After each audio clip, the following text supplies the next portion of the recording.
Okay, thank you. Great. आवाज आ रही है. Perfect. Assalamu alaikum everyone. I hope all of you are doing good. I'm sorry for getting a bit late. We were having some technical problems. So we will now begin the session. This session is all about कि आप America में PhD fully funded कैसे avail कर सकते हो. और जो है a lot of students there is a misconception कि जो है फुल ब्राइट ही एक only way है US में PhD करने का, but that is not true and I will explain to you how in this session. So first of all let me just give you a brief introduction about who I am. So you can probably read it here on the top as well. लेकिन मेरा नाम मेहरीन है और मैं America में पिछले 6 साल से अपनी स्टडीज़ कंप्लीट कर रही हूँ. I started here as an exchange student. और अगर आप फुल ब्राइट वगैरह पर आते हो तो you would probably gonna get a J1 visa. That is what I had. फिर मैंने 2 साल पाकिस्तान में अपने स्पेंड किए and then I got a scholarship to complete my A levels here in the US or intermediate, whatever you want to say. After that, I started my undergrad in biochemistry and molecular biology on a Fulbright scholarship, and now I recently accepted a PhD position here in the US. So for those of you, those people that think PhD करने के लिए masters जरूरी होता है, I do not have a master's. I just have an undergrad. वो भी मेरा है नहीं. I will be graduating in a semester, inshallah, in about 2 months. तो जो है आपको PhD करने के लिए US के अंदर मास्टर्स डिग्री नहीं चाहिए होती. You can apply as well with an undergrad, but I will talk to you more about the requirements and all of that in a little bit. So first of all, let's talk about the methodology on how to get a PhD in the US. तो first of all, the students जो normally मैंने students में trend देखा है वो ये है कि they are very confused कि उन्हें किस country में जाना है. Why I'm saying this is because her country की अपनी requirement होती है. जैसे कि अगर आप US में जा रहे हो तो you're probably going to have to take the GRE as well as your IELTS or TOEFL scores. लेकिन अगर आप US में नहीं आ रहे but you are going to another country such as China, तो हो सकता है आपको GRE और या IELTS और TOEFL ना देना पड़े. तो first of all just know कि आपको किस यूनिवर्सिटी में और किस कंट्री में जाना है, because that will help you in first of all getting to know कि उस प्रोग्राम या उस कंट्री की क्या रिक्वायरमेंट्स हैं. Now let's imagine and hypothetically I say कि ओके आपने जो है कहा कि यस मुझे I have to do my PhD from America. ठीक है, तो in this session I can only talk about America क्योंकि जो है इसके अलावा मेरा कोई एक्सपीरियंस है नहीं किसी दूसरी कंट्री में. But PhD applications are same across the board. What does that mean कि नॉर्मली जो आपको चाहिए होता है जैसे कि your GRE, your IELTS and TOEFL, that might not be needed in other countries, लेकिन आपका CV, statement of purpose, research proposal, research plan, all of this is same across the board. So first of all, जब आपने ये देख लिया कि आपको US में अप्लाई करना है तो उसके बाद आप क्या करोगे. अमेरिका में 50 स्टेट्स हैं and 50 states have a lot of universities. तो आपको ये देखना है कि आप किस यूनिवर्सिटी में अप्लाई करोगे. ये मैं क्यों कह रही हूँ कि आपको ये पहले देखना है, वो इसलिए क्योंकि हर यूनिवर्सिटी की अपनी रिक्वायरमेंट होती है. हर यूनिवर्सिटी और हर डिपार्टमेंट की अपनी रिक्वायरमेंट्स होती हैं. फॉर एग्जांपल मैंने पर्सनली 3 प्रोग्राम्स में अप्लाई किया फॉर पीएचडी. कुछ प्रोग्राम्स की रिक्वायरमेंट्स डिफरेंट थी डिफरेंट प्रोग्राम्स से, and even though the program was the exact same, लेकिन कुछ की रिक्वायरमेंट्स इस तरह डिफरेंट थी कि कुछ लोगों को ज़्यादा जीपीए रिक्वायर्ड था, कुछ प्रोग्राम को थोड़ा कम जीपीए रिक्वायर्ड था. तो इसलिए इट इज़ इम्पॉर्टेंट कि आप देखो कि आप किस प्रोग्राम में और किस यूनिवर्सिटी में जा रहे हो, ताकि आपको ये पता हो कि क्या आपको जीआरई देना है या नहीं देना. IELTS and TOEFL you will probably have to give, क्योंकि अगर आप ने अपनी अंडर ग्रेजुएट डिग्री या अपनी मास्टर्स डिग्री एक ऐसी कंट्री से ली है जहां पर English was not the primary language, तो आपको IELTS और TOEFL देना पड़ेगा. You don't have a choice.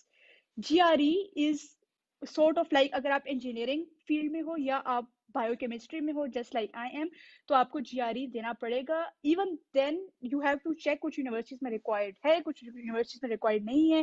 So that is something that you will have to check out. तो फर्स्ट ऑफ ऑल आपने ये रिक्वायरमेंट चेक करनी है.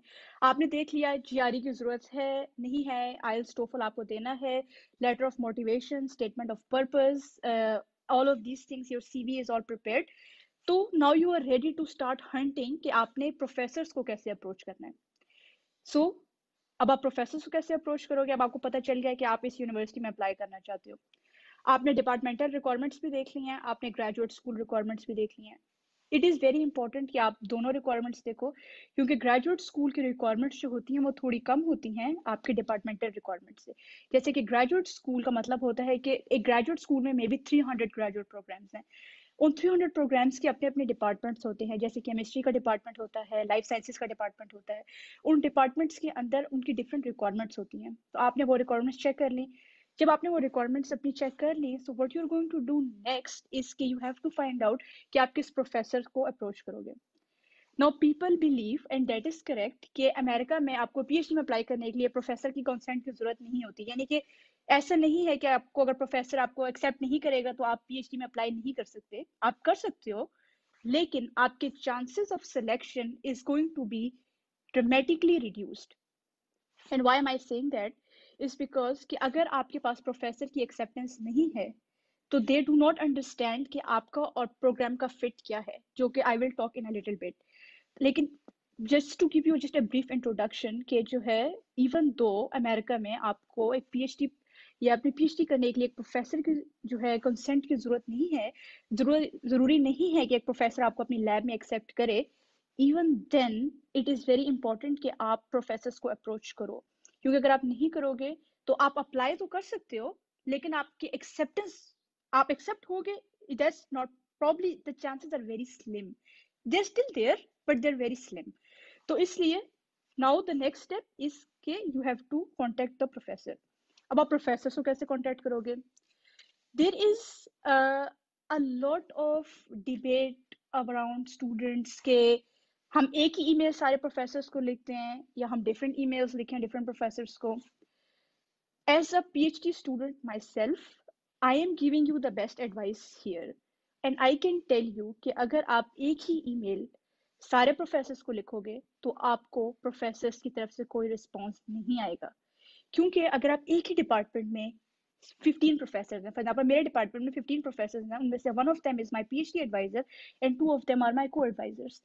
अगर मैं एक ही ईमेल happen to be, अगर मैं एक ही email 15 प्रोफेसर को करती हूँ, they're probably going to talk about कि today I received this email from this student and they're going to tell, yeah, this is the same exact same email that I received from this student. What is the professor going to think? कि you did not even take the time to read कि उनका research क्या है, वो किस चीज़ पर काम कर रहे हैं, उनकी क्या रिसर्च इंटरेस्ट है, उनकी लैब किस चीज़ पर काम कर रही है. So if you're not taking out the time to read that, they are not going to take the time to respond to you or tell you कि क्या वो आपको एक्सेप्ट कर सकते हैं या वो सबको एक्सेप्ट नहीं कर सकते, या अगर वो आपको रिस्पॉन्ड करेंगे भी तो वो आपको कहेंगे कि they are not accepting any students. So the best methodology on how to approach a professor is very simple. What you do first is you go to the university's web page. Okay, उसके बाद आपने अपना department की website खोलें, department की website खोल ली, उसके अंदर प्रोफेसर्स की जो है लिस्ट जो है वो इट्स गिवन. ठीक है, आपने प्रोफेसर्स की लिस्ट खोली, उसके अंदर एटलीस्ट यूएस यूनिवर्सिटीज में नॉर्मली 3 to 4 लाइंस वो लिख देते हैं कि एक प्रोफेसर किस चीज पर काम कर रहा है. Now one of the most common misconception, one of the biggest mistake that students do, for example कि आप समझे अगर मैं अप्लाई कर रही हूँ और मेरी जो रिसर्च इंटरेस्ट है वो है gene genetic mutation, and I want to see कि okay just जो genetic mutation है that supposed to happen in insect physiology because that's what I'm trying to study. लेकिन जो दूसरा प्रोफेसर है वो जेनेटिक म्यूटेशन पढ़ रहा है किसी प्रोटीन के अंदर, और मैं उसको ईमेल कर रही हूँ कि I want to study genetic mutation in insect to understand insect physiology, तो वो मुझे क्या रिस्पॉन्ड करेंगे? तो do not just see the word genetic mutation, do not just see the word machine learning, do not just see the word business analytics and think yes I have to email this professor, क्योंकि within these research they could be doing completely different things. A lot of students get confused on this and then they email that professor and then they probably don't respond you back, or they say कि हम आपको higher नहीं कर सकते या आप हमारी research interest आपके इंटरेस्ट के साथ मैच नहीं करते, और आप कहते हो क्यों? क्योंकि आप आपकी तो प्रोफाइल पे लिखा हुआ था कि आप जेनेटिक म्यूटेशन पढ़ रहे हो, लेकिन अब आप मुझे एक्सेप्ट क्यों नहीं कर रहे? वो इसलिए आपको एक्सेप्ट नहीं कर रहे क्योंकि वो जेनेटिक म्यूटेशन जिस चीज की पढ़ रहे हैं और जिस जेनेटिक म्यूटेशन को आप पढ़ना चाहते हो, दे आर नॉट कंपेटेबल. तो अगेन make sure कि what you are reading is what they are doing. So how you can do that? You can do that very easily. You look up their research papers. You go to their lab website. आपने उनकी lab website खोलो, आप उनके research papers देखो, और आप देखो कि उन्होंने पास्ट में in the most recent at least 3 years, उनकी पास्ट 3 years रिसर्च को आप पढ़ो.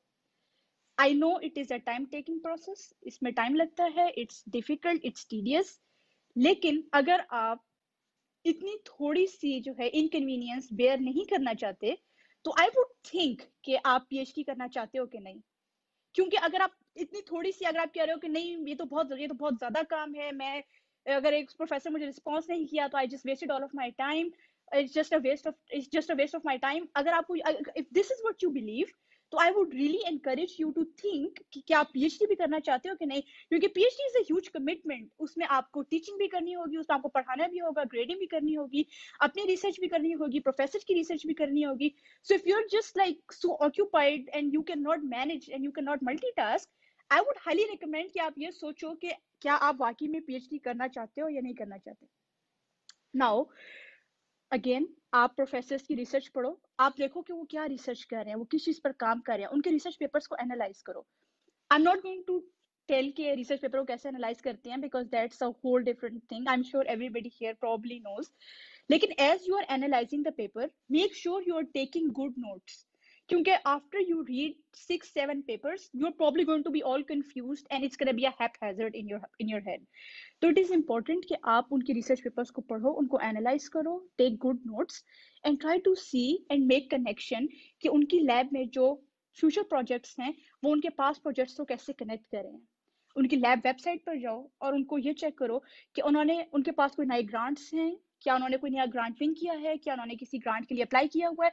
These is sort of information are available on LinkedIn of your professors as well as on their lab websites. जब आप ये करोगे तो you're probably going to be in a very good position to send them an email, because first, now you really know what sort of research that they are doing. You're also very well aware about what sort of projects that's going to happen in their lab in the future and how you are a good fit in their lab or if not. सही हो गया. अगर आपको research पढ़ने से ये पता चल जाता है कि आप उनकी लैब के लिए गुड फिट हो या फिट नहीं हो, तो you can easily write an email. That is not even a problem. Now you are coming to writing an email. So आप ईमेल किस तरह लिखोगे. नाउ अगेन आपके पास प्रॉब्ली आपके नोट्स जो है, यू हैव द नोट्स, आपके पास नोट्स मौजूद हैं जो आपने रिसर्च पेपर से कंपाइल किए हैं. Now don't just start saying in the first line hey, and do not start with the word hey. Hey is not a formal word. Start with something nice, good morning, good evening, and then talk about that you came across their research, or maybe you used their research in your final year project, or you have been extensively studying. Maybe quote one of their research papers and talk about what you learned from that.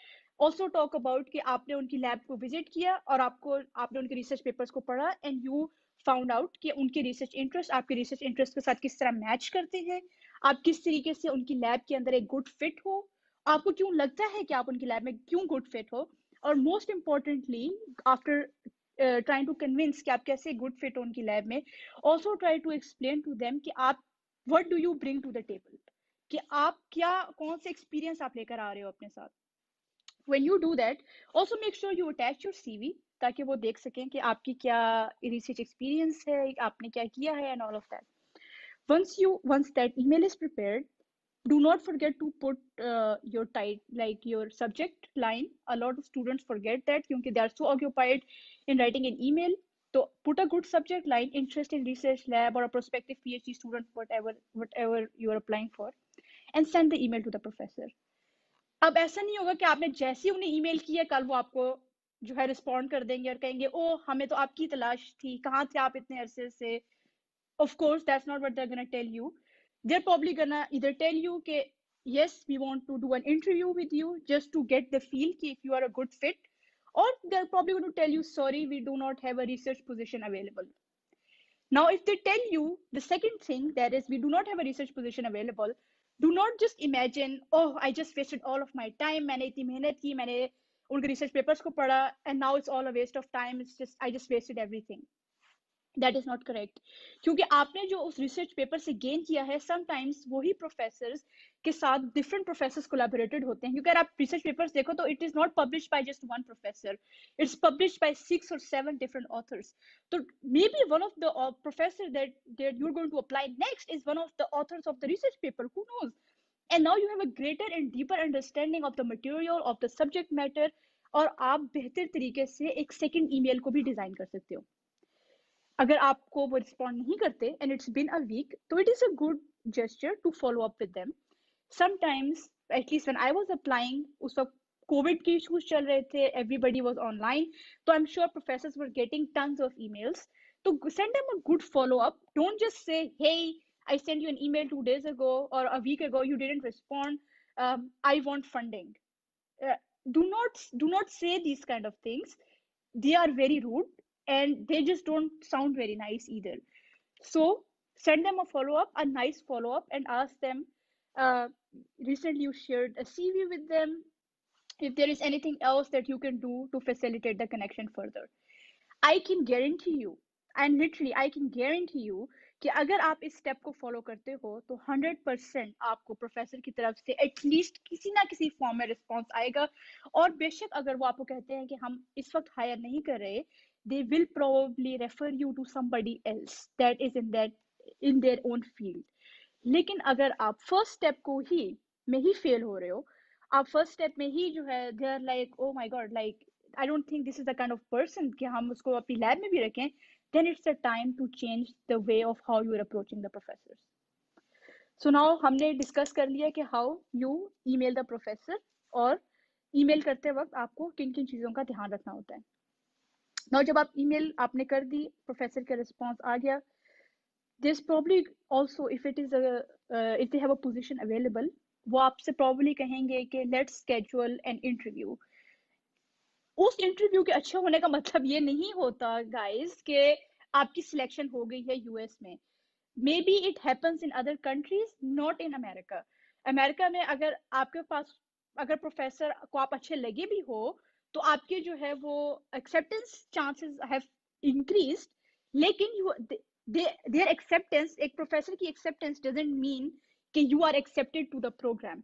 You still have to apply, you still have to be a competitive candidate, because your professor or your PI हो सकता है वो और students को भी interview कर रहा हो, कर रही हो. So do not just imagine कि अब आप सेलेक्ट हो गए हो. So what do you do for an interview?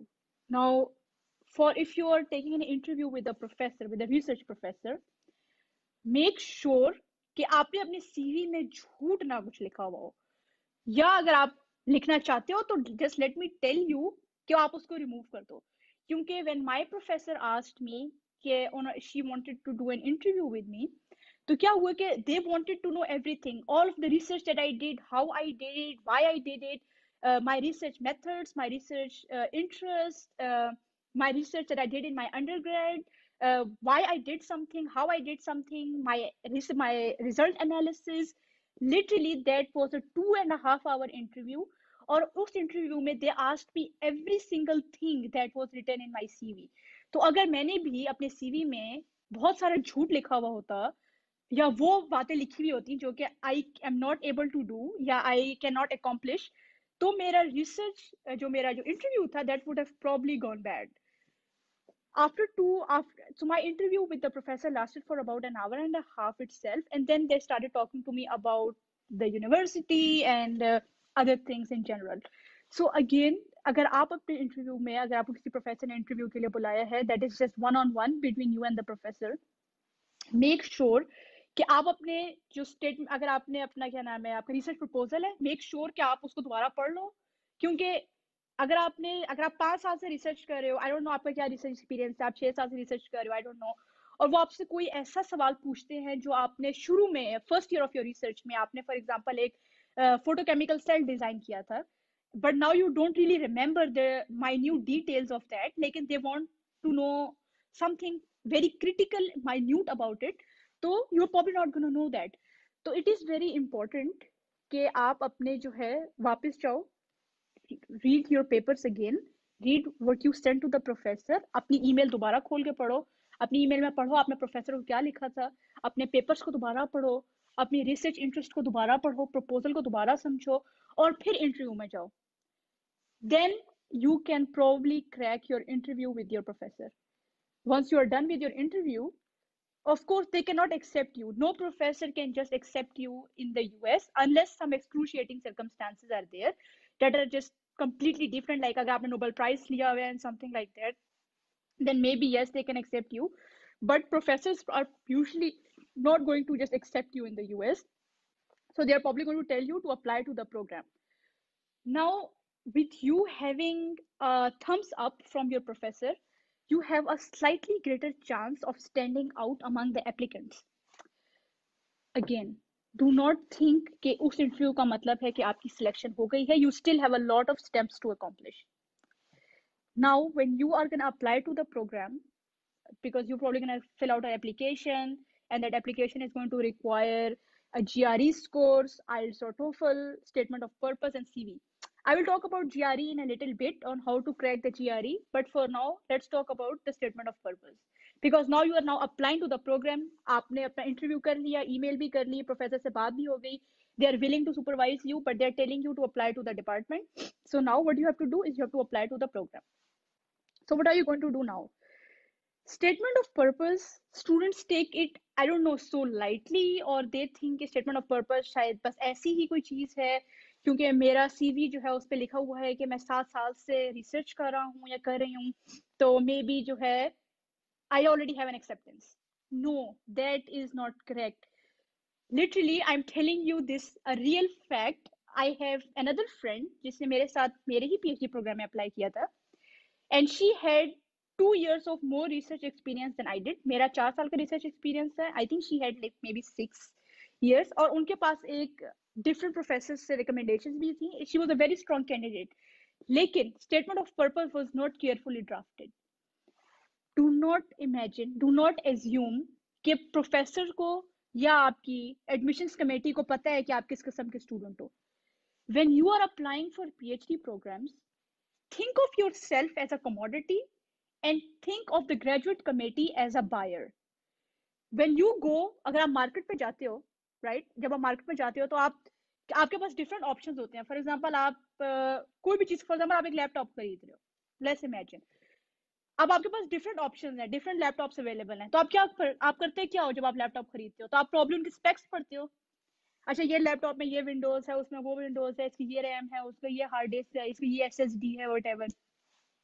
तो इसी तरह प्रोफेसर्स भी ऐसे ही करते हैं, क्योंकि उन्हें तो नहीं पता ना. दे डोंट नो कि आप 6 साल से रिसर्च कर रहे हो, आप 7 साल से रिसर्च कर रहे हो. They don't know that. वो आपके साथ तो नहीं थे जब आप रिसर्च कर रहे थे.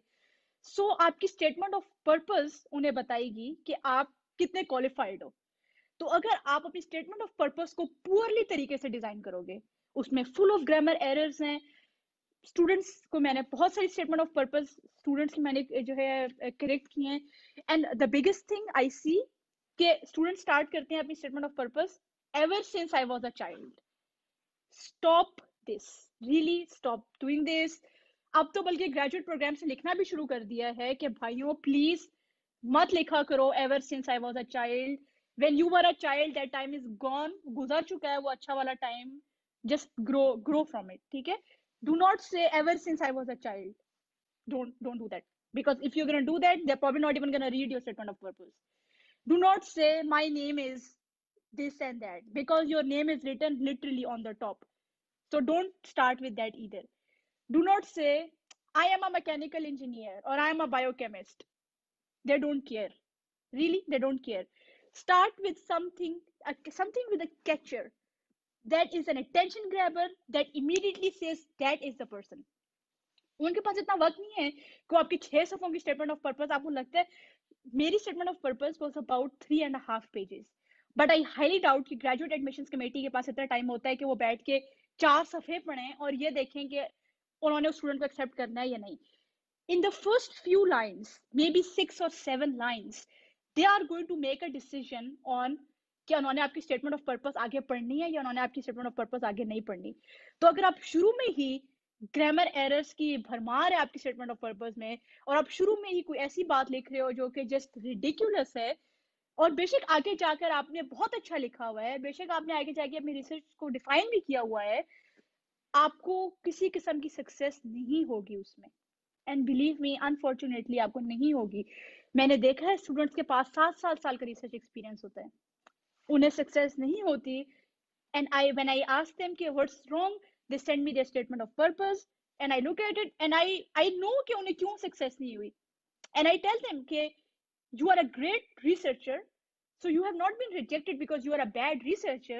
आपको रिजेक्शन इसलिए हुई है क्योंकि you were not able to convince them कि you are a good researcher. The thing is कि some of us are good speakers, right? Some of us are very good at conveying one-on-one with each other. Some of us are just not good writers. So at this point you have to be a good writer. आपको पता होना चाहिए कि आप कौन सी technique किस time पे यूज करके कौन सी माइंड ब्रेकिंग कौन सी mind blowing statement of purpose आप बनाते हो। तो स्टेटमेंट ऑफ पर्पस में आपको कुछ चीजें एक्सप्लेन करनी होती हैं जो मैं आपको डिफाइन कर देती हूँ। जो एक अच्छी स्टेटमेंट ऑफ पर्पस होती है, सबसे पहले वो एक्सप्लेन करती है कि आप प्रोग्राम के साथ आपका मैच अच्छा क्यों है। अगर आप अपनी स्टेटमेंट ऑफ पर्पस में ये डिफाइन नहीं करते कि आप प्रोग्राम के साथ आपका मैच अच्छा क्यों है या क्यों नहीं है, आपकी चांसेस ऑफ एक्सेप्टेंस बहुत लो हैं। And I will explain you कि व्हाई इट इज इम्पोर्टेंट कि आप एक्सप्लेन करो कि जो है आप why you are a great fit for the programme. Also describe to the department कि आप क्या अचीव करना चाहते हो, आप क्यों अचीव करना, आप क्या अचीव करना चाहते हो और आप उस चीज को क्यों अचीव करना चाहते हो। और उनका डिपार्टमेंट, सिर्फ उन्हीं का डिपार्टमेंट क्यों, क्योंकि अमेरिका में, दुनिया में लाखों करोड़ों यूनिवर्सिटीज हैं, वो ही डिपार्टमेंट क्यों, why them, they want to know that. जैसे आपको, हम में से हर किसी को बहुत पसंद होता है अपनी तारीफें सुनना, ऐसा मे बी डिपार्टमेंट्स को भी बहुत पसंद है ये जानना है कि लाखों करोड़ों यूनिवर्सिटीज को छोड़कर आप उनके डिपार्टमेंट में क्यों अप्लाई कर रहे हो, why them. So make sure कि आपकी स्टेटमेंट ऑफ पर्पस इस चीज को एड्रेस करे कि why them. Now don't say कि या because this person is working on gene mutation so I want to work on it as well.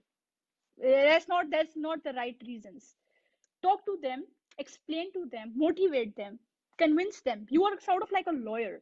Try to convince them why what you want to achieve, like your life goal, and how that PhD is going to help you achieving that goal, and why that department is going to facilitate you, and how they're going to facilitate you, and what you will bring to the table as great experience. This is the trick and the crack of statement of purpose. If you are able to do that, you have a very great chance of getting at least being called for the interview with the graduate committee. Now, as I said, I will explain to you why it is important कि आप अपनी statement of purpose में discuss करो why you are a great match for the program. So, for me, and the reason I'm giving my examples to you guys इसके ताकि आप live देख लो कि जो लोग अमेरिका में पीएचडी करते हैं, आई डोंट नो चाइना में पीएचडी करते हैं, they are just normal human beings. ठीक है, हम सब के पास 2 हाथ हैं, 2 पाँव हैं, एक ही दिमाग है और एक ही दिल है, कुछ एक्स्ट्रा नहीं है हमारे पास जो आपके पास नहीं है। Great match is very important for you to highlight in your statement of purpose. Why? क्योंकि जब आप अप्लाई करते हो तो मुझे नहीं पता कि बाकी मुल्कों में क्या हो रहा होता है, लेकिन मैं आपको ये बता सकती हूँ कि अमेरिका में क्या हो रहा होता है और यहाँ पे यूनिवर्सिटीज में क्या हो रहा होता है। Competition is very very very rigorous. About 300 applicants उनके पास होते हैं, उसमें से उन्होंने 5 लोगों को सिलेक्ट करना होता है। मेरे अपने डिपार्टमेंट में उनके पास 300 एप्लीकेंट्स थे, एंड दिस नंबर्स मैं नहीं बना रही है नंबर्स बैठ के, ये नंबर्स उन्होंने मुझे खुद बताए थे after I got accepted to the programme. तो उनके पास 300 एप्लीकेंट्स थे, जिसमें से उन्होंने 10 लोगों को इंटरव्यू के लिए बुलाया, जिसमें से उन्होंने 5 लोगों को सिलेक्ट किया। तो if you are good in maths, that's probably a 1.2, I don't know, 1.5% acceptance. That's a very low acceptance. So in such a low acceptance, you have to be very vigilant कि what you are saying, right? क्योंकि if you're going to make blunders, if you're going to make mistakes, your chances of getting selected from 1% is going to go to maybe a 0.001%, and you don't want to do that क्योंकि the odds are already against you. ठीक है, so you want the odds to be in your favor. So how the odds are going to be in your favor? The odds are going to be in your favor if you are able to convince the committee why you are a good match or fit for the program. Why that matters? That matters because अगर आप at least America में science programme में, I don't know about humanities courses, you can probably look them up.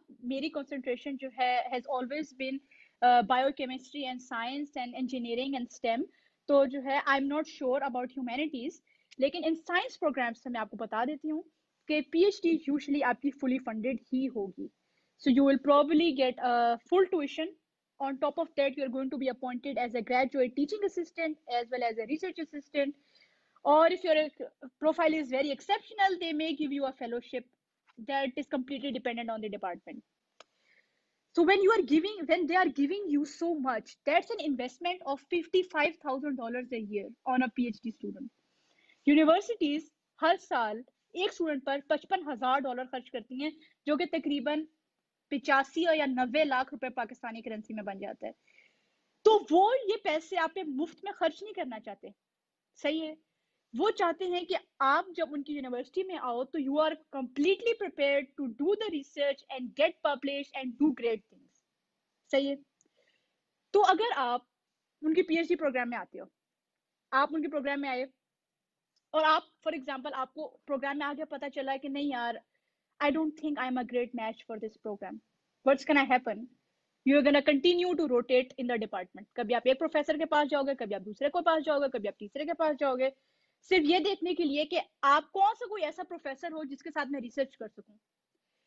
During that time, जब आप rotate मुसलसल कर रहे हो डिपार्टमेंट में, what's gonna happen is कि university is still bound to pay you that amount of money. हर साल university आप पर $55,000 खर्च करिए और उसके बाद आप सिर्फ और सिर्फ यूनिवर्सिटी का टाइम वेस्ट कर रहे हो, क्योंकि आप कभी इस प्रोफेसर के पास जा रहे हो, कभी आप उस प्रोफेसर के पास जा रहे हो. इसीलिए to solve this problem universities पहले ही कहती हैं कि हम उसी स्टूडेंट को लेंगे जो कि हमारी प्रोग्राम में इज अ ग्रेट फिट. इसलिए दैट्स व्हाई अब आपको पता चल गया कि why it is important to highlight कि you are a great fit in this department. And if you cannot prove that, and if you do not think that, then I would again give myself a second thought कि क्या मैं तैयार हूँ PhD के लिए. PhD is not something, do not go for PhD क्योंकि आपका भाई PhD कर रहे हैं, क्योंकि आपके दोस्त PhD कर रहे हैं. Go for PhD because you have a compelling reason to be a successful researcher.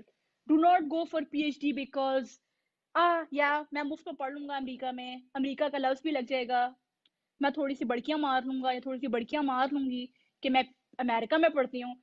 If this is what you are thinking, I would not go for PhD, not even in America, anywhere in the world, क्योंकि you are just gonna be wasting a seat, you are going to be wasting time, और in the end you are probably gonna drop out, which is gonna look just terrible for the programme.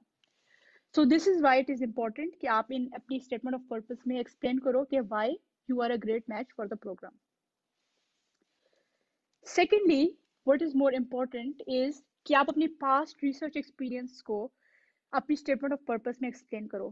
For some reason, I have seen, at least in the statement of purposes that I have, just to give a break here, I am seeing a lot of comments on the site.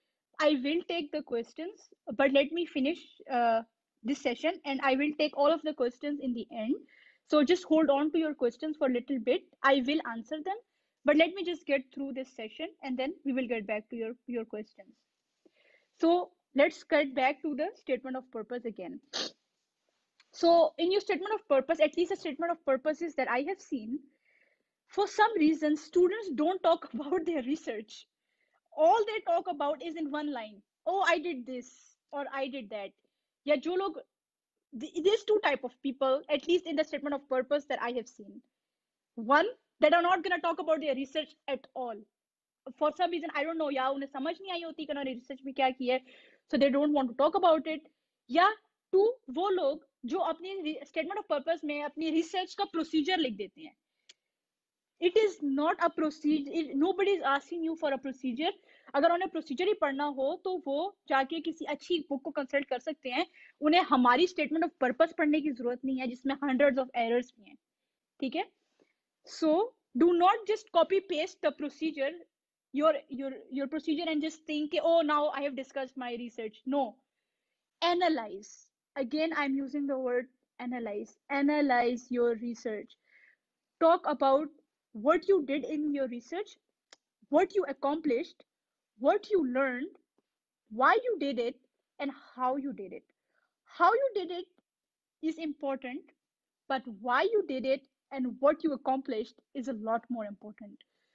इसलिए again, it is not a science lab report. अपना procedure copy paste मत किया करें, please लिखा करें कि आपने अपनी रिसर्च से क्या गेन किया है, आपने क्या जो है, what are you trying to like write over there, what you're trying to write should try to explain what you were able to accomplish in your research. अगर आप अपने रिसर्च के अंदर ये लिख रहे हो कि मैंने, for example for me, I designed a photochemical cell and I was running cyclic voltammetry. Now, my friends who are probably studying electrochemistry and those who are a biochemistry major are probably going to know what I'm talking about. And also, I was doing site directed mutagenesis. Now, if I just say, oh, I used E. coli and I used primers, I cut the gene and I inserted another gene, they don't want to know that. क्योंकि उन्हें खुद भी पता है कि site directed mutagenesis कैसे करना है. मैंने साइट डायरेक्टेड म्यूटाजेनेसिस क्यों किया? That is what is important, and that is what you need to talk about in your statement of purpose. I hope it clears you. I hope it clears कि आपको statement of purpose में किस तरीके से define क्या लिखना है और आप किस तरीके से लिखोगे. This is the longest time that I could have spent on statement of purpose. So I hope it is clear on how to write a good statement of purpose for your graduate school programs. Again, I have actually highlighted it myself. Grammar errors. Please, आप अपने किसी senior को दिखा दें, किसी को भी दिखा दें, but do not send a statement of purpose with tons of grammar errors. It's gonna further reduce your chances of getting accepted. That is just how simple that is. Now, compelling CV. A very common question among students is कि जो है, I didn't get selected. Why? What happened? What happened to my CV? Something was wrong with my CV. Can you check my CV? So what is a compelling CV? Now it depends. हो सकता है आपकी university कहे कि we only require 3 pages of a CV. तो उसके अंदर of course you have to be very specific. My universities, Jin programs मैंने apply किया, there was no such requirement. So my CV was 13 pages long. अब उस 13 pages में मैंने अपने बैडमिंटन के सर्टिफिकेट्स नहीं लगाए हुए थे, ना ही मैंने ड्रामा कंपटीशन मैंने जीता, ना ही मैंने उसके बारे में बताया था. It is your academic CV guys. ये एकेडमिक सीवी है. ये आपका जो है, क्रिकेट में आपने गोल्ड मेडल लिया है, आपने बैडमिंटन बहुत अच्छा खेला है, unless you are getting a sports scholarship, which is pretty rare for international students, especially if you're in PhD, you don't have to talk about those sort of things. What you have to talk about in your CV is, do not put your marital status. They are not interested. Really, believe me, they are not interested. अगर आप married हो या आप single हो, कोई फर्क नहीं पड़ता उनको. They are still going to select you if you're a good student. Try to put your professional objective, and again, what positions you have held in your research time or in your job. Now again, जो CVs at least जो मेरे पास आए हैं और जिन CVs को मैंने correct किया है जिन स्टूडेंट्स के, उन्होंने अपने सीवीज में, and now I am sure they have corrected it, and just not from this group, I usually go around, talk to a lot of students everywhere in Pakistan, and when I get their CVs to critique or to make my comments, उन्होंने अपने CV में क्या किया हुआ होता है. For example, I was an engineer trainee at Angro Food Pakistan. ठीक है, आप इंजीनियर ट्रेनी थे, ग्रेट. नीचे कोई एक्सप्लेनेशन नहीं दी हुई. आपने as an engineer trainee at Engro Food Pakistan में आपने क्या किया? The graduate committee wants to know that. So please take some time to write down आपने क्या किया. What were you doing? Were you just sleeping in Angro Pakistan, or were you really doing something productive? Were you part of a production plant? Did you devise something? Were you a production engineer? Were you a mechanical engineer working something with the machines? were you a food scientist, if you were a biochemist, what were you doing in Agro Food Pakistan? Please write down, and do not just write one line.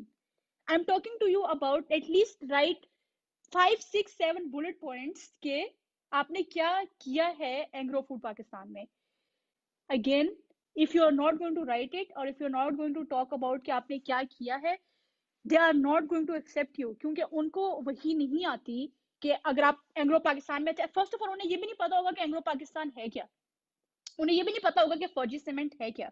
तो अगर आप इन companies में अगर आप engineer training या what ever, या आप किसी जगह पे फूड साइंटिस्ट या वट एवर आप रह चुके हो, तो प्लीज एक्सप्लेन कि आपकी जॉब डोमेन क्या थी और आपने उसमें क्या किया, राइट? क्योंकि उन्हें नहीं पता कि एंग्लो पाकिस्तान क्या है, फौजी सीमेंट क्या है. मे बी उनमें आप यही काम, अगर आप मुझे अपना सीवी दो तो आई नो कि आई कैन प्रॉब्ली गेस कि आपने उसमें क्या किया होगा, बट ग्रेजुएट कमेटी के पास इतना टाइम नहीं है कि वो बैठ के गेस मारे कि जो है आपने वहां पे क्या किया या आपने वहां क्या नहीं किया.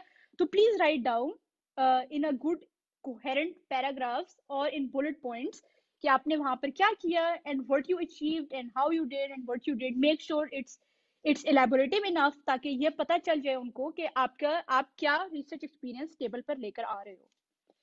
ठीक है? once you are done with that's probably going to be, if you have held multiple positions, it's probably going to be like 3 or 4 pages of your CV, right? क्योंकि अगर आप इंजीनियर ट्रेनिंग एक जगह पर रह चुके हो, या आपने कहीं पर पढ़ाया है, या आप टीचिंग असिस्टेंट रह चुके हो, या आपने जॉब की है, whatever you have done, make sure that you write down कि आपने क्या क्या किया है and आपने क्या क्या उसमें अचीव भी किया है. Make sure you also highlight your achievements and also your publications, because these are two important things for you to get into your PhD.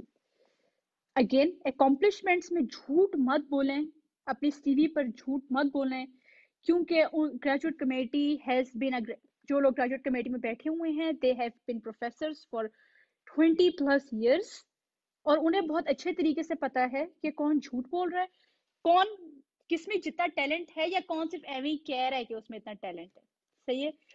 तो again, don't lie and also mention your achievements, but in your achievements don't talk about your badminton certificates, don't talk about I don't know, these random things that have nothing to do with you getting a PhD. So be mindful of these things. अगर आप PhD में और आप America में, now again I'm not saying कि PhD in America is like a top thing, या बाकी मुल्कों में PhD करना is not top thing. PhD किसी भी कंट्री में करना is just as competitive. It's a difficult thing to do. Her country में कंपटीशन इतना ही सख्त है. अब अमेरिका में हो, ऑस्ट्रेलिया में हो, चाइना में हो, कनाडा में हो, doesn't make a difference. It is just as difficult. So make sure कि your CV, your statement of purpose, your research proposal, all of these things are top notch. Because if they are not top notch, you are going to be having some issues with rejections, and you probably have said, a lot of students tell me, I have 7 years of research experience. To be honest, I got accepted into PhD और मेरा सिर्फ 4 साल की research experience है. There are people जो कि 8 साल से job में हैं but are not getting into PhD. Now, I'm sure there are a lot hardworking people, even smarter than I am. We are not the end of the world, guys. हमें अच्छा लगता है ये सोचना कि हम ही सिर्फ स्टार्ट हैं, हम ही एंड हैं. That is not correct. हमसे स्मार्टर लोग भी इस दुनिया में पाए जाते हैं. ठीक है? हम ही ऑल इन ऑल नहीं है. हम दुनिया के, अर्थ जो है वो centre of the solar system में नहीं है. आप सेंटर में नहीं हो. भूल जाओ कि आप कोई बहुत बड़ी चीज हो, आप कोई बहुत बड़ा नाम हो. आप नहीं हो, हम भी नहीं है. अगर आप बनना चाहते हो ना, तो आपको मेहनत करनी पड़ती है उसके लिए. So make sure कि आप take every opportunity that comes your way. Do not say कि या इस पोजीशन में तो पैसे इतने नहीं है इसलिए मैं नहीं करना चाहता. You always have to start low. You have to start somewhere, right? आपको कहीं ना कहीं तो start करना है ना, तो start low. ठीक है, अगर कोई आपको 10,000 रुपए दे रहा है यार, just get it. Nothing can substitute knowledge and nothing can substitute a good experience. तो अभी yes, आप थोड़ा लो स्टार्ट कर लो, कोई बात नहीं. I know there is a lot of inflation, there's a lot of problems at home. I understand that. Lekin, it's gonna pay you a lot more in the long run. The next thing that I want to talk to you about is how to crack the GRE. I know none of us wants to give the GRE. It's common. I don't know. We think that GRE is some sort of a monster. And those who are applying to Fulbright this year, I'm sure you all have heard that USFEP has removed that special circumstance that they placed last year. That 3.5 GPA is now removed. So you can apply if your GPA is less than a 3.5. And you have to take the GRE. You just have to. So if you want to go to Fulbright, you have to take the GRE. तो अगर आप GRE के लिए important ये है जिस तरीके से मैंने प्रिपेयर किया था जीआरई के लिए I purchased Manhattan 5 pound. That was the book that I used. You could be using any book, doesn't matter. You can. I would highly recommend कि get the ETS book, their official guide, क्योंकि उसके अंदर जो होता है वो tests होते हैं in the end, and make sure कि you time yourself so that you are prepared to take the GRE once you go into the examination hall and you're just not running out of time. तो GRE में 2 portions होते हैं and also writing. Apart from that, there is quantitative and there is verbal. Normally, if you are a science student, so for example, like I'm a science student, or if any one of you is a science student, if you kind of do a little bad on verbal, that's okay, that's understandable. But make sure your quant scores are very high because that's what they are gonna be wanting to see is your quantitative scores. But again, I know vocabulary for the GRE can get a little bit difficult. So I will recommend you to download the Magoosh app and also buy the Manhattan 5 pound. And I can drop down some of the book links that I used. But I highly recommend that you get a hard copy. I personally used a hard copy because you can take notes and apart from taking notes you can also like see where you're making mistakes and the area of improvement and all of that. So GRE is not that difficult if it's your first time या अगर आप English में struggle करते हो या आपकी comprehension अच्छी नहीं है. So I would start with reading some English newspapers. Dawn is a pretty classic example. Everybody says that. So take the GRE.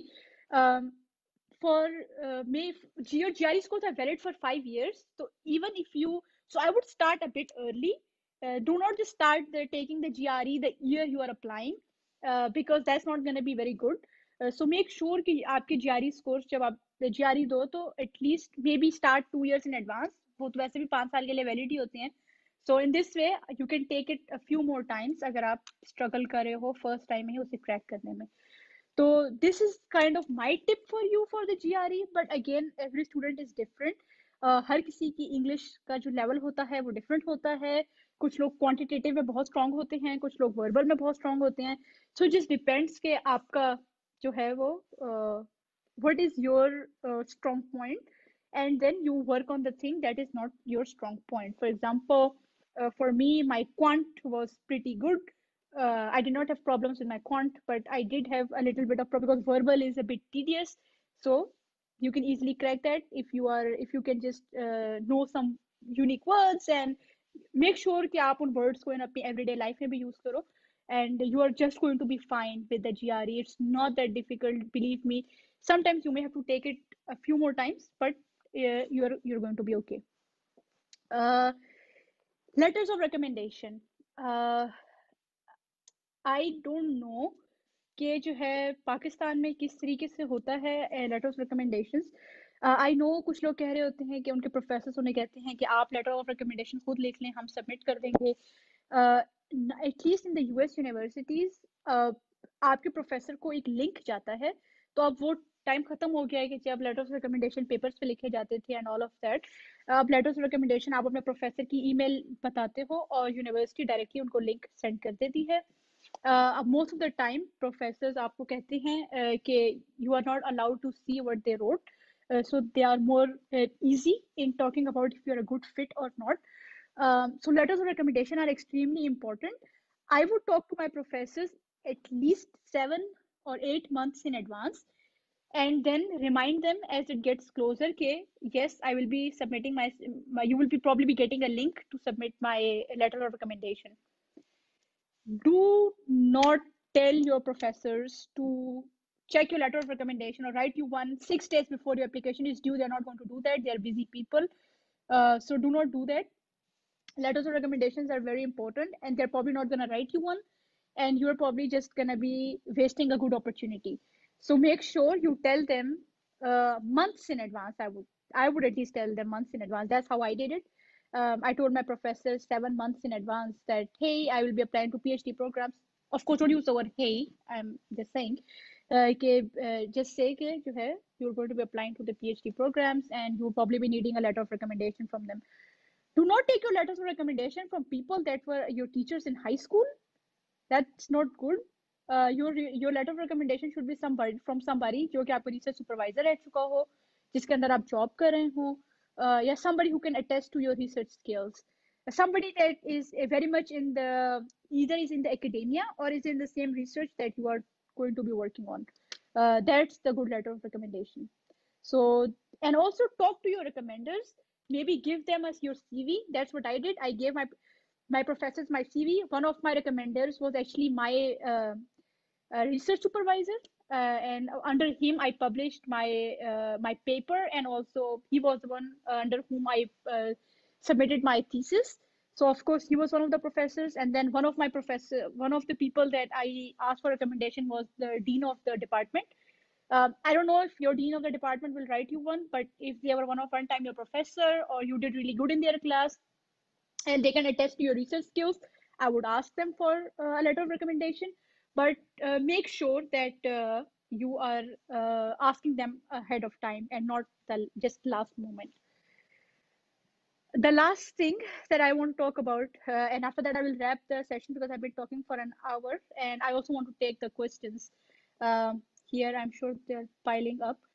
So I will take the questions here in a little bit. So the last thing is there are people who are disappointed because उन्हें scholarship नहीं मिली. It's common. हो सकता है अभी past में आपको किसी scholarship ने कहा हो कि sorry you were not accepted, और आपका जीपीए 3.8 है, 3.9 है, लेकिन आपको स्कॉलरशिप नहीं मिला. It's normal. Failure is a part of life. ऐसा होता है. It's common. हम सबको कहीं ना कहीं किसी ना किसी टाइप पर रिजेक्शन होता है. It's common. Don't take it to your heart. अगर फेलियर हुआ है तो उसके दो रीजंस हैं, मैं आपको भी बता देती हूँ.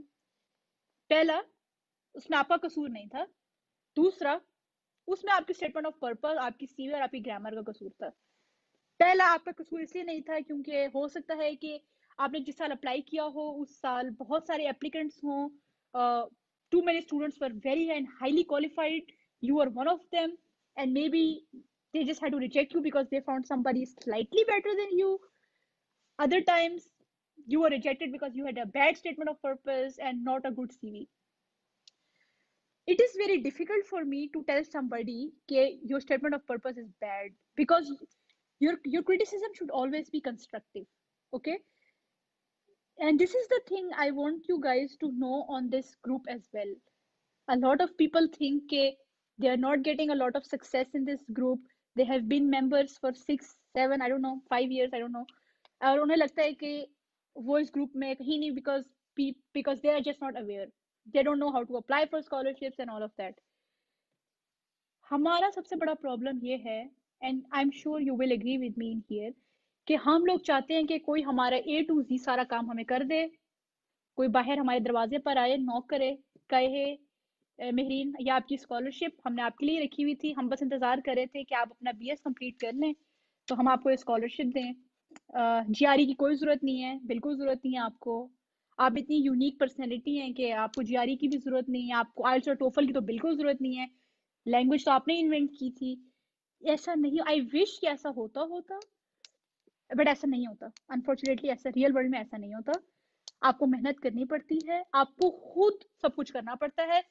सीनियर्स आपको गाइड कर सकते हैं, क्योंकि I am sure and I really hope, अगर आप अब्रॉड पढ़ना चाहते हो, I really hope and I really pray and I sincerely wish कि आप आओ यहाँ पर और आप पढ़ो, एंड यू विल रियलाइज के when you tell your seniors के जो है वो आपके मैसेज को रिस्पॉन्ड नहीं करते, या जो है they don't care about you, that is not true. I and we as your seniors your moderators very much care about you. Of course हम अपने टाइम में निकाल के आपके लिए, we don't get paid for these services, तो of course we care about you. लेकिन unfortunately life gets very hectic. There's a lot going on in our lives as well. So it sometimes responding to every single person is not possible, and I hope you guys understand that. So अगर आप इस time में, for example, you failed into something और आपने मुझे अपना statement of purpose या letter of recommendation भेजा, whatever आपने मुझे भेजा, अपना CV भेजा, maybe in that time, you know, I'm probably busy in my exams, in my research, it's just a bad time, I'm traveling, I'm myself applying for something, and I didn't respond to you, then you may want to just send me a follow-up message. Yes, sometimes आप लोगों के messages spam में भी चले जाते हैं. So I highly recommend कि always comment down in the live video, because that is something that I can see, because I don't always just check my inbox and my spam folders. तो अगर आपको failure का सामना हुआ है, that is fine, लेकिन do not just depend on somebody. Do not just depend कि जो है कोई आके आपको बताएगा कि XYZ पर्सन स्कॉलरशिप्स खुल गई हैं, अब आप अप्लाई कर दें, उसके लिए काइंडली अप्लाई कर दें, GRE अब ले लें, अपने जो है लेटर ऑफ रिकमेंडेशन लिख लें, मैं आपको स्टेटमेंट ऑफ पर्पस मैं ही लिख देती हूँ, आप सिर्फ सबमिट कर दें. कोई ऐसा नहीं करेगा, कोई आपको अपनी स्टेटमेंट ऑफ पर्पस नहीं देगा. वो क्यों आपको अपनी स्टेटमेंट ऑफ पर्पस नहीं देगा? वो इसलिए आपको अपनी स्टेटमेंट ऑफ पर्पस नहीं देगा क्योंकि फॉर एग्जांपल मेरी स्टेटमेंट ऑफ पर्पस में मैंने अपनी रिसर्च इंटरेस्ट और अपनी रिसर्च को डिफाइन किया हुआ है, जो कि अभी पब्लिश नहीं हुई, it has not been published yet. तो मैं आपको अपनी स्टेटमेंट ऑफ पर्पस इसलिए नहीं दे सकती क्योंकि फर्स्ट ऑफ ऑल, अगर मैंने आपको अपनी statement of purpose the, I am pretty sure कि आप मेरी रिसर्च को कॉपी नहीं करोगे. लेकिन अगर आपने वो रिसर्च रेप्लिकेट करके पहले पब्लिश कर दी, तो that is unethical and I can get into a lot of trouble for that. Same is for other people and your other seniors. वो आपसे अपनी स्टेटमेंट ऑफ पर्पस इसलिए शेयर नहीं कर सकते क्योंकि उन्होंने उसके अंदर ऐसी डिटेल्स दी हुई हैं जो कि मे बी अभी तक पब्लिश नहीं हुई हैं, और चूंकि वो अभी तक पब्लिश नहीं हुई हैं, वो आपको इन्फॉर्मेशन नहीं दे सकते, क्योंकि अगर वो रिसर्च रेप्लिकेट होकर पहले पब्लिश हो जाती है तो आपकी research advisor is probably going to be very mad at you, और हो सकता है वो आपकी फंडिंग को कैंसिल कर दें. So you have to be very careful in all of these procedures. First, वो इसलिए आपको अपनी स्टेटमेंट ऑफ पर्पस नहीं देंगे. सेकंड, वो आपको अपनी स्टेटमेंट ऑफ पर्पस इसलिए भी नहीं देंगे क्योंकि एवरी पर्सन इज डिफरेंट, हर किसी का रिसर्च इंटरेस्ट इज डिफरेंट. आप एक स्टेटमेंट ऑफ पर्पस, बेशक मेरे PhD में एक्सेप्टेंस हो गया है, अगर आपको लगता है कि आप मेरी स्टेटमेंट ऑफ पर्पस दोबारा सेंड करके एक्सेप्टेंस ले लोगे, तो ऐसा नहीं होगा, क्योंकि आपका रिसर्च इंटरेस्ट मेरे रिसर्च इंटरेस्ट से डिफरेंट हो सकता है. बेशक हम दोनों की डिग्रीज भी सेम हो, बेशक हमारा रिसर्च इंटरेस्ट भी सेम हो, लेकिन हमारे past experiences are very different, we are different people. तो please try to understand that. Do not just think कि कोई स्टेटमेंट ऑफ पर्पस की कोई क्या, I think the words that you guys use here and also in other places I've seen, the places where I talk to students, they ask me a sample, they tell me कि आप हमें कुछ sample लिख दें. Guys, there is no sample. मैं कैसे एक sample लिख सकती हूँ अगर जो है research interests are polar opposite, if it is east and west, मैं कैसे लिख सकती हूँ किसी के लिए sample? Samples से काम नहीं चलता, आपको खुद ही करना पड़ेगा. जो करना होगा, that is something on you. You have to do it, either you like it or you don't. Same is with the research proposal. कोई आपसे अपने research proposal share नहीं करेगा, क्योंकि अगर वो उस research proposal पर काम कर रहे हैं, they cannot leak that proposal. Otherwise, उनके जो PhD advisors हैं, वो उनकी funding को cancel कर सकते हैं. They can get into a lot of trouble. So अगर fail हुए हो आप, it's okay, it's common. Just bounce back from it. हम सब फेल होते हैं. ऑफ कोर्स कोई, अब हम में से कोई यहाँ बैठ के आपको बताता तो है नहीं कि जो है हमें इस डिपार्टमेंट से रिजेक्शन हुआ, उसके बाद हमने दोबारा अप्लाई किया, फिर हम दोबारा सिलेक्ट हुए, and all of those things. कोई बैठ के ये तो नहीं बताता किसी को. लेकिन at the back, if in the back mirror, you know, in the background, the spotlight is always on your success. That's a sad thing, because we do not tend to talk about our failures. अगर हम अपने failures के बारे में बात करें तो I'm sure कि आप लोगों को पता चलेगा कि हर successful इंसान को कहीं ना कहीं fail होता है. So it's common. Learn from failure. Do not just let it kill you internally. Success आपको उतना नहीं सिखाती जितना आपको failure सिखाता है. Success आपको एक ही चीज सिखाती है, और वो है गुरूर करना. Success ने इससे ज्यादा आज से किसी को और कुछ नहीं सिखाया. अगर आप कहते हैं कि नहीं, सक्सेस आपको हार्ड वर्क करना सिखाती है, तो वो आपको सक्सेस नहीं सिखाती, वो आपको फेलियर सिखाता है. फेलियर आपको सिखाता है कि आपको हार्ड वर्क करना है. फेलियर आपको सिखाता है कि आपके क्या मिस्टेक्स हैं. फेलियर आपको सिखाता है कि आपने क्या इंप्रूव करना है. So fail hona is not a bad thing. It teaches you what you need to do to become successful. So don't be disappointed. It's common. It happens. It's a research world. It happens. Don't be disappointed. ऐसा होता है. It's common. Just bounce back from it. Maybe try for a day or two, but just get back on it. Apply again, reapply, apply and apply again. लेकिन do not keep on applying with the same profile. अगर आपको लगता है कि आपका profile लो है, nobody is just going to accept you. If you think कि यार बस कोई मुझे accept कर लेगा इस प्रोफाइल के साथ, कोई आपको accept नहीं करेगा. I can tell you. अगर आप अपना प्रोफाइल बेहतर नहीं करोगे, कोई आपको एक्सेप्ट नहीं करेगा. इसलिए अगर आप if this is your dire motivation कि आप पीएचडी करना चाहते हो, I highly highly highly recommend कि आप अपने प्रोफाइल्स को बेहतर करो. अगर आप नहीं करोगे, आप अपनी स्टेटमेंट ऑफ पर्पस को अच्छा नहीं करोगे, आप प्रोफेसर्स को ईमेल करने की टेक्निक नहीं समझोगे, आप रिसर्च पेपर्स नहीं पढ़ोगे, आप एनालाइज नहीं करोगे, आप जीआरई नहीं दोगे, आप आईएलटीएस और टोफल नहीं दोगे, आप इंटर्नशिप्स नहीं करोगे, तो unfortunately your chances of getting a PhD is very low. Or I would probably think कि if I want to do my PhD or not. क्योंकि अगर आप थोड़ी सी inconvenience अभी बर्दाश्त नहीं करे, तो I would really think कि if I want to take my PhD or not. So now I will go with the sessions. I mean, go with the questions. Oh, there's quite a bit of questions. Okay. I think some of your questions have gone down. I'm not able to. Just give me one moment because I think some of your questions have gone really down and I cannot see what you guys have said.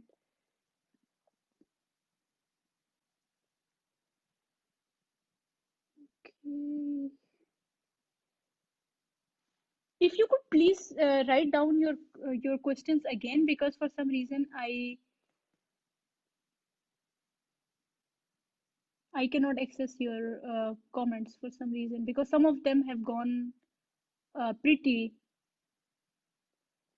low. So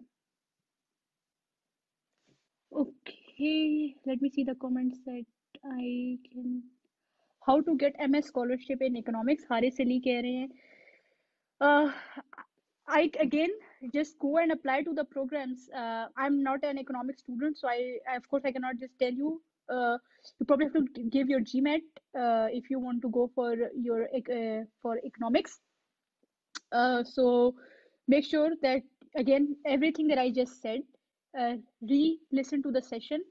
It will tell you how to get a scholarship for your MS. It's the same thing, same statement of purpose, same CV, just swap PhD with MS. So that's easy. Shahid Salim is saying, what if during the technical interview the committee asks questions targeting weak areas of my research capability? How to respond in a way that is least harmful to overall application? That's a great question. All of us have weak areas in our research, and it's very common that they probably asked you a question on an area that you are just not strong enough. So you can just probably tell them that you are still learning in that specific field, or you are going to retest your hypotheses, and you are still not, you are uncertain about those specific results.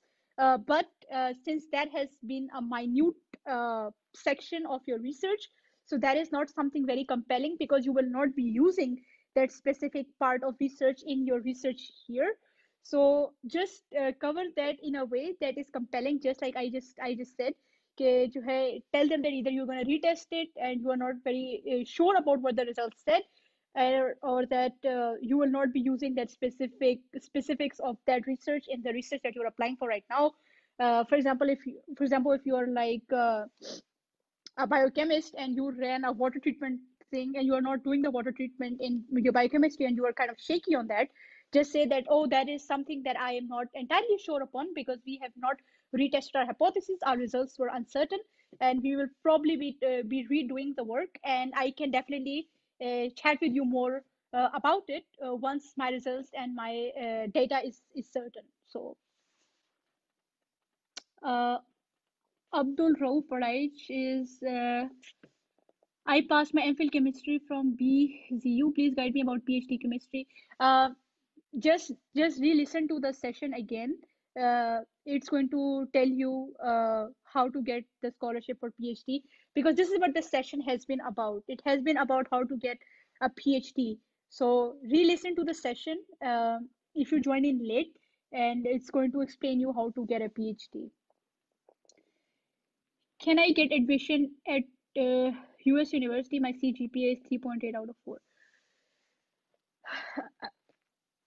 This is the question that I have a little bit of a difficulty answering because a lot of people send me their profiles and they ask me, do you think I'm going to get selected? Do you think I'm going to get accepted? I don't know. I'm not in the admissions committee, so I'm not sure if you will get in. I had a friend who had a 3.9 GPA, did not get selected to any of the PhD programs that she applied to. So again, GPA is not the only thing. Your application is given a holistic approach. It's given a holistic overview.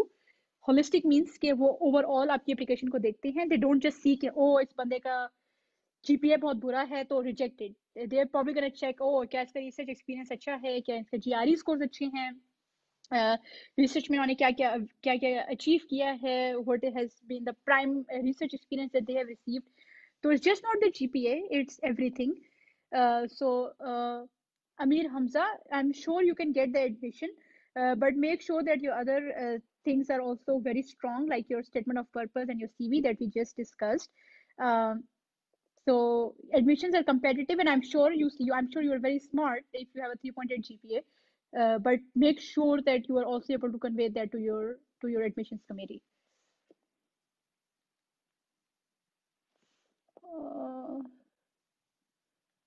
MPhil की जगह MPhil करो, मिल जाएगा. I'm not sure what MPhil is equivalent to MS. So if you are still following that trend, so if you have done BSc, that is equal to associates.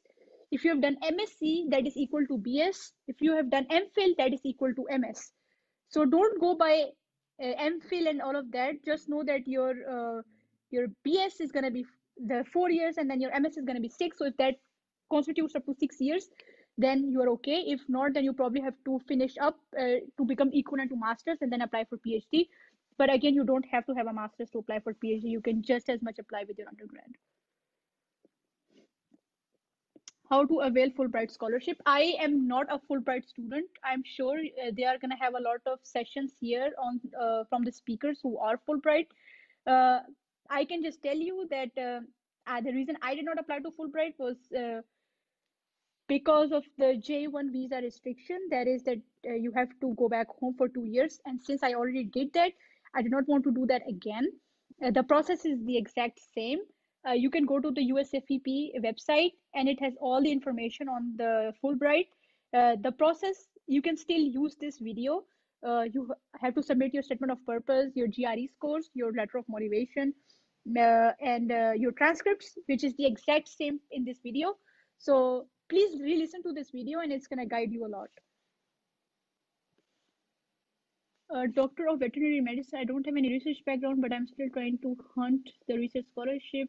My statement of purpose, but I don't have any idea about research proposal. Can you guide my Hasnan Khan, please send me your statement of purpose or whatever you are trying to get it done.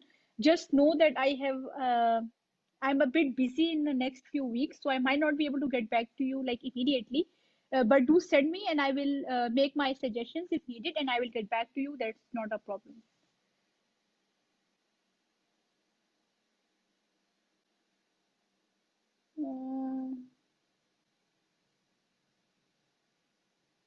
Please, full details for research only course. Jafar Usman, you may want to re-watch the video. The whole session is recorded, and it will be posted on the group page. So just re-listen to what I just said, and it's gonna tell you how to get the scholarship, because this session was about how to get a PhD scholarship. So if you guys are still having questions on how to get it, then I would just re-watch the session and see that if it answers your question. And if it doesn't, just mention me in your comment, and I can answer whatever specific questions you have. GPA doesn't matter. Wakar Alisha, GPA does matter. GPA is very critical. If your GPA is not good, you're not going to get the scholarship sometimes. So Do not just think, oh, I can just do terrible in my undergrad and I will be fine because I have a lot of research experience.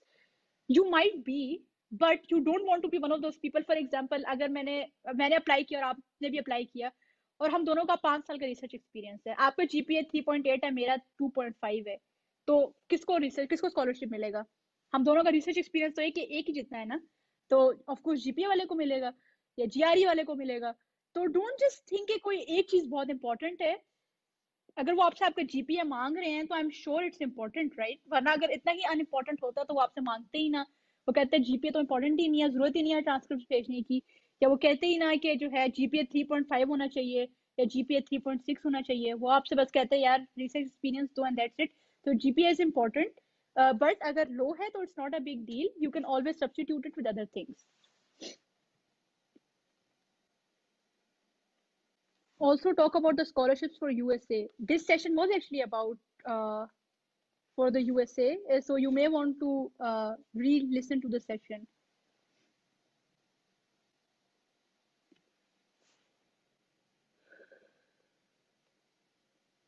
My major is zoology. I want to do masters. How to get admission on scholarship basis?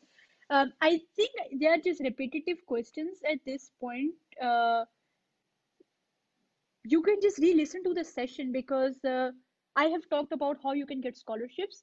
And even though I know the title says PhD, but even if you're a master's student, the process is the same, except for instead of your PhD, it's going to probably say master's.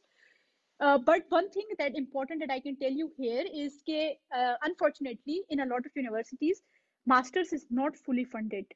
So you will probably have to pay something, and working US laws are very strict. आपको on campus पे ही आप job कर सकते हो, वो भी 20 घंटे के लिए.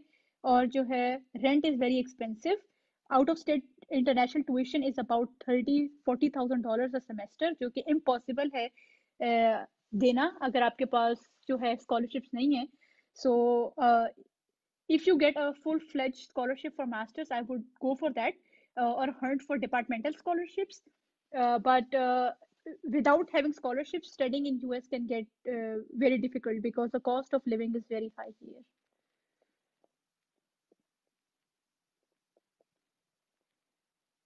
Uh, Sometimes it is hard for us to get it under whom we complete the research. Such case can be get it from another person with whom we had worked. We have the names of the research paper. Yeah, you can get with somebody who you did research with. Like I was just giving an example. uh, by that I meant that do not take your letters of recommendation from your primary teacher or like somebody who was your teacher in your metric, because those letters of recommendation will not hold that much value. लेकिन अगर जो है आपने किसी के साथ काम किया है जो कि जो है आपकी रिसर्च फील्ड के अंदर है, आपका एम्प्लॉयर है, आपने और उन्होंने साथ मिलकर पेपर कोलैबोरेट किया है, and you know they can attest to your research skills, take the letter of recommendation from them. That's great. That's wonderful. Do we need the same letters of recommendation for this each university? It depends what your professor is saying. तो for example अगर आप biochemistry के student हो तो of course आपके professor explain करेंगे कि आपने कैसे how you are a good student in their class. अगर आप कंप्यूटर साइंस डिपार्टमेंट में अप्लाई कर रहे हो तो ऑफकोर्स फिर उन्हें थोड़ा सा अपना लेटर ऑफ रिकमेंडेशन को चेंज करना पड़ेगा. The letter of recommendation still stays the same क्योंकि वो they still talking about your research potential, you as a student and you as a leader. So that still stays the same. The only thing that's a bit different is which university that is going to. But otherwise, the recommendation letter is the same as long as you don't say that this person is applying to biochemistry when you're applying to microbiology. So just be careful of that. I had interview with a professor. He is so discourteous that he doesn't even reply to follow up email. I'm sure he's not discourteous. Professors probably is not responding. Okay, so this is one of the a tip that I will give to you as a PhD student myself is that, for example, if you're going to do your PhD, so now PhD admissions are closed. Students who had to be selected have already been selected. Uh, so like students who are going to start their PhD now in the fall have already been selected, so the admissions are closed. So if you're going to start your, so the admissions are going to start again in September of this year.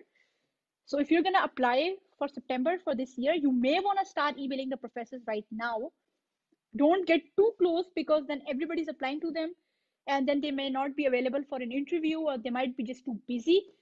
So start ahead. uh, that will help you a lot. And I'm sure Salman, he is not discourteous.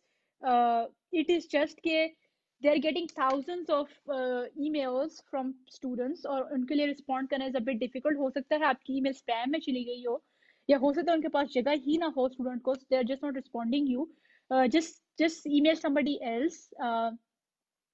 Or if you had an interview with them and they are not responding, that's probably because unfortunately they just did not think that you were the right fit for the lab.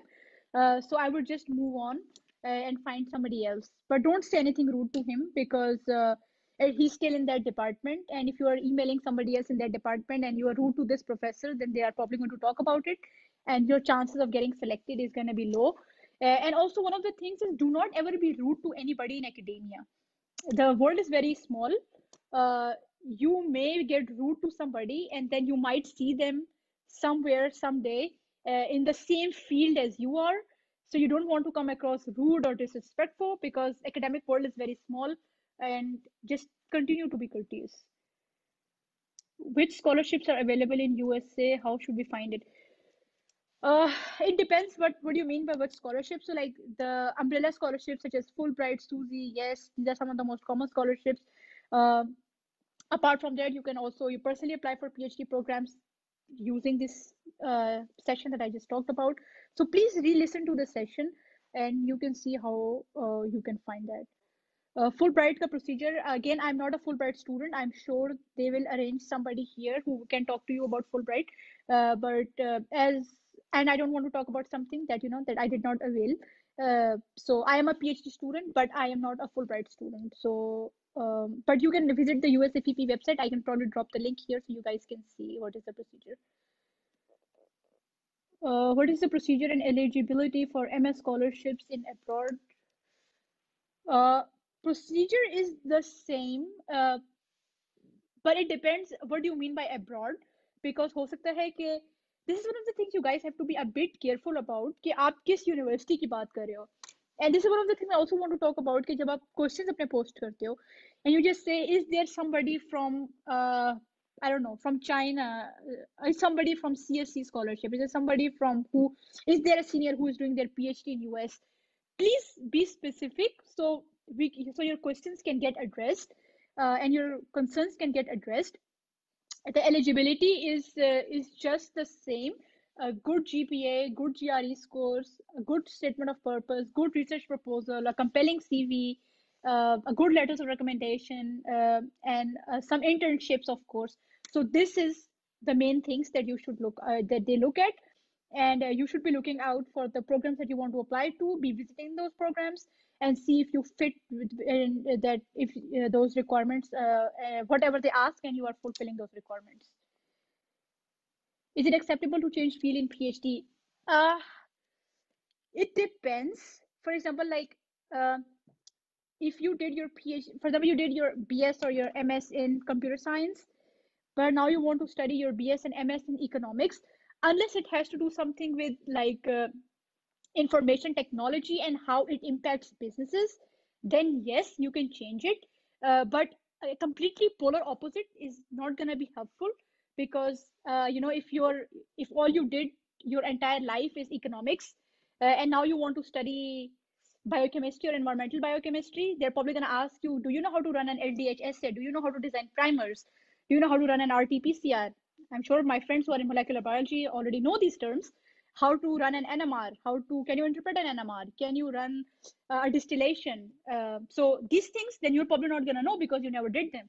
So do not, just make sure that if you're changing the field, that you have good sufficient reason or also sufficient experience in that opposite field, or you can say that why you can be a good candidate for that field even though you don't have the degree in that particular area. MS Computer Science, guys, it's the same thing. Like, just go to the departmental's websites and see if there are scholarships available. Unfortunately, like, nobody just uh, announces, oh, we are selling scholarships, come here, and everybody standing in a line. You have to hunt for them, right? So do a little bit of work, type scholarships MS Computer Science. Write it on Google. Come on, all of us have internet at our homes. So you use it for a good purpose, and try to do it and then ask for guidance. Re-listen to this session, and that will be helpful. What is the effect of gap years? There is no problem in like having a gap year at all. Uh, do not be discouraged when somebody, like if a speaker like me comes and says that, oh, I just did my BS and now I'm going into PhD, and you think, oh my god, मेरा तो बीच में 6 साल का gap है, तो it means I'm not going to be a good fit. अगर आपने 6 साल में कोई जॉब की है या आपने अपनी रिसर्च फील्ड में काम किया है, that's going to make you a really good candidate for your PhD. या अगर आप, for example, अगर आप घर पे रहे हो और आपने अपनी डिग्री के साथ कुछ नहीं किया है and you were just like sitting for 6 years, या family problems जो भी था, you were raising a family or whatever, तो that's going to be a bit difficult to get into PhD. So I would start with getting a job and relearning the field, because even 2 साल में ही research बहुत change हो जाती है. Academic world is expanding very quickly, especially with COVID-19. We saw that how quickly the research is changing, how quickly the science is changing. So you may want to start working in the field again, either doing an internship or a job, and then apply again. But having a gap year is not a bad thing at all. You should be just completely fine. Where to send me? Hassan, you can just send me on my Google. I mean on my Messenger. That should be fine. Okay, I think I already have a lot of messages from a lot of you. I will look at those messages, so just bear with me. Um, yeah, I will, to all those people that have inboxed me, I have your notifications. I will look at them. Give me some time. As I said, I am a little bit busy in the next few weeks, but I will get back to you uh, as soon as I can. What is the procedure to get your spouse with you if I get admission as a PhD student in the US? Well, first make sure that you get the PhD position in the US. Once you get the admission, do not worry about the spouse as of now, because your first priority should be to get that admission.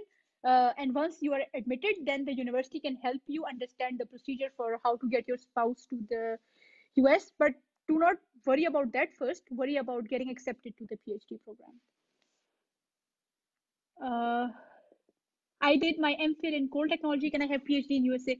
Of course, you can do PhD in anything. This is the good thing about USA. I'm not sure about other countries, but that is the good thing about USA is you can do PhD in anything, pretty much. The funding might not work out because usually the funding is more common in STEM courses. But you can even be doing your PhD in music or anything. So you could be doing PhD in anything. I completed my MS Computer Science. Next, any chance for PhD scholarship? I don't know, Abdullah Riaz. You will have to apply and see. Nobody can just tell you. Uh, do not just ever throw yourself out of the competition yourself. Let them do it for you. This is what my parents told me when I was growing up. उन्होंने हमेशा मेरे parents मुझे कहते थे, marine, do not take yourself out from the race. If you believe you're not a good candidate, they're gonna take you out themselves. So do not do it for them. Let them do it for you. Okay. So apply. What's gonna happen? What's the worst that can happen? You're probably gonna get rejected, right? What are you gonna lose? Nothing. What are you gonna gain? You're gonna gain experience, and you're gonna gain what you should do next time to get acceptance. So apply. Do not just eliminate yourself. Let it do it. Let them do it for you. PhD. Can you guide me about IRSIP? I don't know what that is. Sorry. Can you guide me a little more about GRE? I'm sorry. We are already running kind of a bit too high on time. To guide you for the GRE, it has to be a whole another session. But I can probably do another session in the future, or I'm sure other people will be doing it as well about the GRE. So keep an eye out for that. If not, then I can probably, I'm sure that Scholarship Network we can work together to arrange a session for you on how to crack your GREs. Is TOEFL a mandatory requirement for scholarships? Yes, it's not for scholarships. TOEFL is mandatory for you if you're going to a country where English is the primary language and your degree was in a country where the English was not a primary language. So it's not for scholarships, but it is for admission. Disability can cause a difference in getting admission. No, not at all, Noreen Arshad. It does not affect you at all.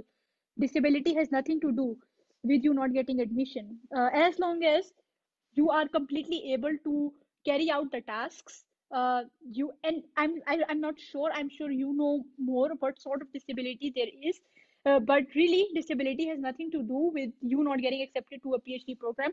As long as you can still carry out the research, you can do everything. That you are just fine. So do not imagine that if there is a disability that you're not going to get selected. You have just as much opportunity of getting selected as somebody who is not disabled. So definitely apply. What is mandatory, TOEFL or IELTS? Um, Either one. If you're applying to US, it's either. So you can take either one. Doesn't matter. You can pick your preference. Do the chance of getting scholarship reduces with age? No, it doesn't. The scholarships comes to you with experience, with grades, with statement of purpose, with CV, with motivation. This is what brings scholarships. Age doesn't bring scholarships at all. It has nothing to do. Age has no mathematically. If you put age on x-axis or y-axis, and you put scholarships, that's gonna be a zero slope. Nothing to do. Has nothing to do with your age. Is it possible that professors accept it for thesis research only? Ahmad, I'm not sure. This is something you probably have to talk to the professor themselves. Okay, if they can only accept you as a research assistant, but it also depends okay, if they have the position available only open as a research assistant. I cannot tell you about this because I am not doing that, but you can always try. So do not just stop yourself from doing something. What's the most that's gonna happen? You know, they're just gonna say no, but at least you tried. At the end of the day, you don't want to go to bed thinking that I lost a lot of opportunities just because I was too hesitant to try. Try, fail, learn, and start all over again. That is the tip for being successful in your life.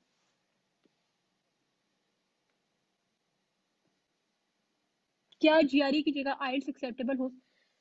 GRE and IELTS are different things. GRE is a competitive exam. IELTS is a language exam. GRE is it will determine your admission. IELTS is not going to determine your admission. It just tells them that you can speak English. So keep the two separate. GRE and IELTS are two separate things. Just like if I say to you that, hey, is eating a hamburger is the same as eating spaghetti. They are not. They are two different things. Two completely different things. I have 2.43 GPA and masters. Again, I cannot tell you if you can get admission in masters or not because I'm not in the admissions committee. You may want to just apply, have a good statement of purpose. Again, now I think I'm just redundant. I'm just redundantly saying the same thing over and over again. But just apply and see. Follow the guidelines that I just mentioned in this video and apply, and you should be okay. Uh, I think the rest of the questions are all are just are repetitive. So I think we will wrap up our session because since I'm not seeing any more questions from anybody that is new. So I think I will wrap up with that. Again, thank you very much everyone for joining this session with me today. Thank you to Scholarship Network for arranging this session. It's always a pleasure to talk to all of you. मुझे उम्मीद है कि ये session आपके लिए helpful रहा होगा और अगर इन फ्यूचर अगर आपको जरूरत हो कि मेरे अगर आपको एटलीस्ट मेरी हेल्प की जरूरत हो आई don't know about other people I can not speak for them लेकिन अगर आपको एटलीस्ट मेरी हेल्प की जरूरत हो and you want me to do another session, please get in touch. And if we have time, and if the Scholarship Network has time, and we all of us can collaborate together, at the end of the day, we want everybody to be successful. Uh, a good uh, a good person or a good researcher is not the one who hoards the knowledge, but a good person and a good researcher is the one who spreads the knowledge just like the light, a bulb spreads light.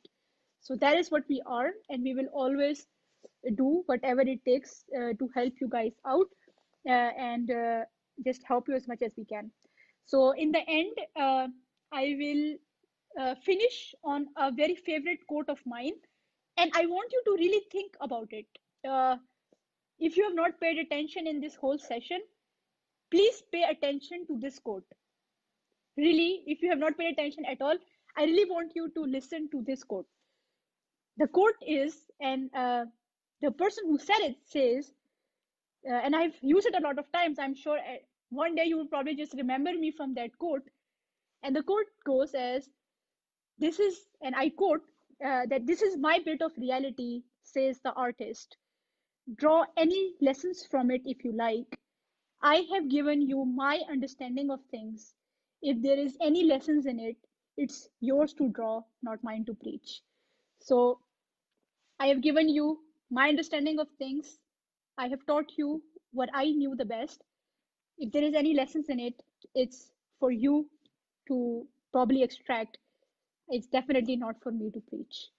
So again, thank you very much for joining in this session. Thank you very much, Okar Bhai, Mohsin Bhai, for taking out the time. I'm sorry if the times were not good for some people. I tried really hard to come up with the best time, but sometimes, sorry, due to time differences between Pakistan and America, it's a bit difficult to come up with just one perfect time. So again, thank you very much for joining me in this session today. Thank you very much for all of your questions. I hope it was helpful. And I will be looking forward to your comments. If there are any, I will go through them in a little bit and see if there are any comments. I will try my best to respond to your inbox queries. Just know that I'm a bit busy in the following weeks, so I may not get to it ASAP, but I will get back to you. With that, take good care of yourself. Continue to practice social distancing. We are still in the midst of a global pandemic. Be Just be careful with your choices. Continue to stay safe. Continue to stay respectful. Uh, Continue to respect each other, love each other, and do not belittle each other. All of us are learning together. Let's learn together.